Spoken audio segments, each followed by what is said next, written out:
Good afternoon. I'm John Orzak, Chief of Police for the Sandusky Police Department. Don Eisman is our Acting City Manager and Law Director. Kevin Baxter is Erie County Prosecutor. And Jim Green is the Acting Fire Chief for the Sandusky Fire Department. We have several commissioners and elected officials here. On December 3rd of 2013, the Sandusky Police Department and Sandusky Fire Department responded to a house fire at 2201 Campbell Street in the city of Sandusky. The fire was reported at around 8:29 p.m. The fire was extinguished by the Sandusky Fire Department. Neighbors believed at the scene that there were possibly two elderly individuals inside the residence. The elderly female had arrived shortly after they put out the fire, and she believed that her husband was still inside the residence. After the fire was extinguished, the Sandusky Fire Department personnel determined that the fire was suspicious in nature due to several possible points of origin inside the residence. It was found an elderly male, George Martin, 86 years of age, was deceased in the residence, and he was located in the basement area. Sandusky police detectives responded to the scene along with Erie County Prosecutor Brian Baxter.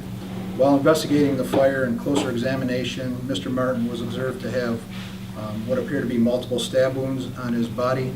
An autopsy later at the Lucas County Coroner's Office confirmed that, and that was the cause of death. The scene was processed at that time by the agents from the Ohio Bureau of Criminal Identification and Investigation, as well as the state fire marshals. This investigation has been ongoing. Detectives had obtained surveillance video from multiple businesses in the area, along with video from a residence that was close by. We were aware that two subjects could possibly be involved, as the residence video system had captured two people going to the residence and two people leaving the residence, running just the minutes before the fire was called in. The detectives from our agency have been pursuing many leads and have conducted dozens of interviews over the past 5+ months. There have been many items submitted to BCI for forensic analysis. Last evening, information was received from the Norwalk Police Department concerning potential information that could lead to the identity of those involved in the homicide. With the assistance of Norwalk Police, Bethany Sandy, 24 years of age, 76 West Chestnut Street in Norwalk, Ohio, was located at her residence and then transported to the Sandusky Police Department for an interview. As a result of her interview, Erie County Prosecutor Kevin Baxter had authorized charges of complicity to aggravated murder, complicity to aggravated arson, and complicity to aggravated robbery. The investigation has uncovered that Ms. Sandy and her accomplice, who at this time is an uncharged suspect, was familiar with Mr. Martin. Ms. Sandy and her accomplice went to the residence to try and steal money or items that could be sold to support their drug habit. While in the residence, Mr. Martin was violently assaulted and stabbed many times. His body was left in the basement where the fire started, and then they set fires in upper bedrooms at two different locations. Currently, Sandusky police detectives, along with the Ottawa County Sheriff's Office, are searching several locations in Ottawa County for evidence potential to lead and assist in this investigation. The investigation will continue to be ongoing. We're in the process of gathering additional information on the uncharged suspect. At this time, we are confident that the uncharged suspect is not a threat to the community. We are asking if anyone in the public has any additional information for this investigation to contact our Detective Bureau at 419-627-5877. This investigation has been very challenging due to the impact the fire had on the evidence and the scene. We appreciate the patience and support of the community. I'd like to publicly commend the detectives and officers that have worked diligently and faithfully and very long hours over the last 5.5 months to try to bring this case to resolution. Their hard work and dedication is very evident. Mr. Baxter. Good afternoon. Let me just say that certainly, as you know, that this case and this tragedy has traumatized and actually shocked the conscience of the community based upon the nature of the offense and also, of course, the victim involved here and his connections throughout the community.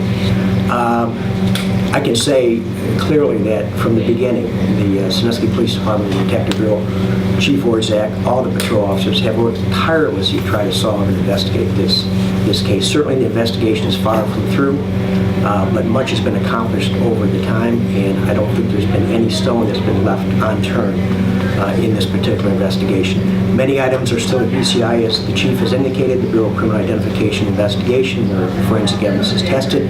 Because of the volume of the investigation, the volume of evidence that's been collected by the Detective Bureau, there's still many things that have not been tested. Just the protocol and the procedure, it does take a substantial amount of time for that to occur.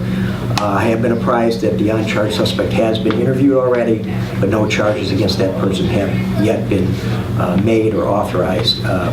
I anticipate this case quickly to go before the Erie County Grand Jury, and at that point in time, they'll make a final decision as to the final charges, if any, that this defendant that is presently charged in the municipal court, what she will have to stand trial for. Certainly the charges are serious given the nature of the crime and the thoroughness of the investigation, and we anticipate that it could have different ramifications depending on the evidence and what the grand jury should say sees fit as we proceed after this juncture into the Erie County Common Police Court and ultimately for the trial of this defendant and perhaps eventually the uncharged suspect. Okay. I'd like to thank the Sandusky Fire Department for all their work. They worked alongside our detectives with the State Fire Marshal to help process the crime scene. So we appreciate all their support. If you have any brief questions for me or Mr. Baxter, we'll take them right now. Bethany Sandy, you say she and the unnamed suspect knew Mr. Martin. How did they know them? Were they related? Were they friends? Were they neighbors? They were associated by family ties. What kind of family ties? I don't want to get into that at this point. We heard possibly niece, nephew. I'm not going to comment further. Thank you. You said they went there for a robbery. Do you have any indication why it turned violent? Did Mr. Martin fight back? That's still being worked on. We don't have any specifics to that, but there were definitely an assault and a violent scene that took place. Could you talk about what was stolen? I think the press release says some jewelry.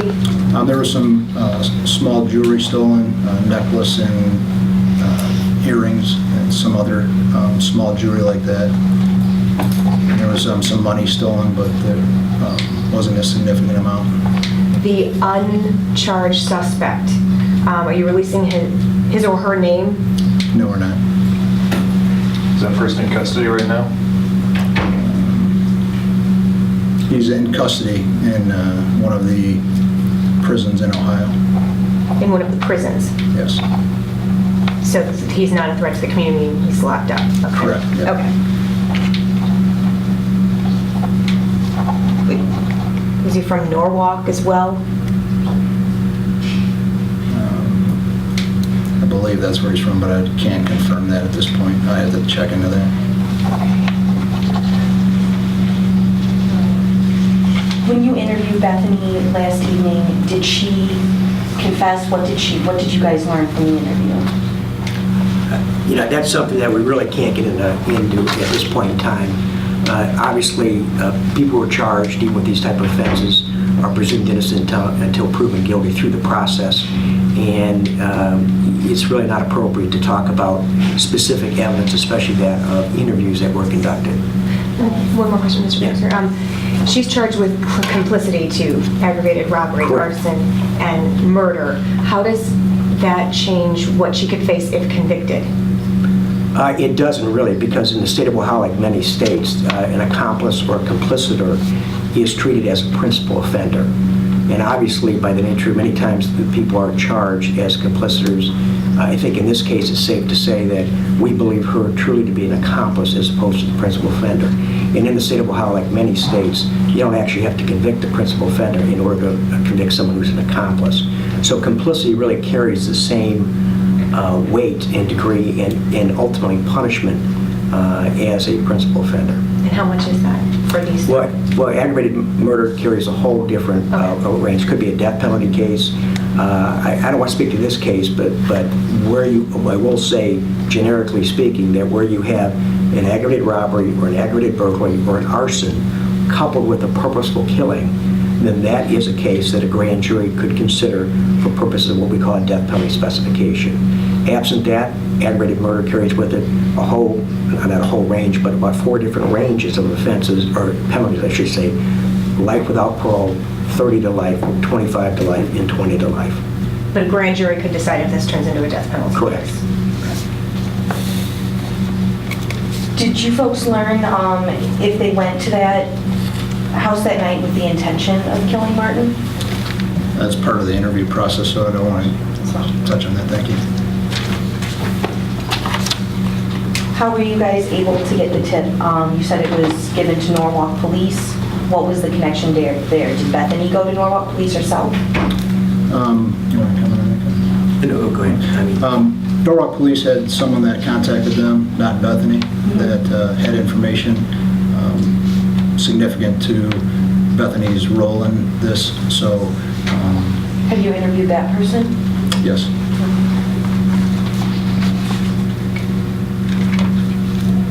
Are the suspects related?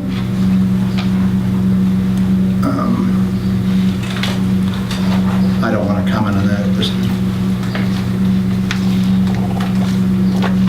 Are there others besides these two believed to be involved?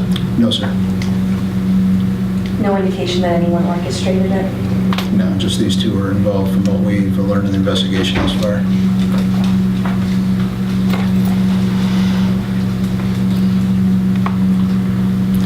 Okay, thank you for your time, appreciate it.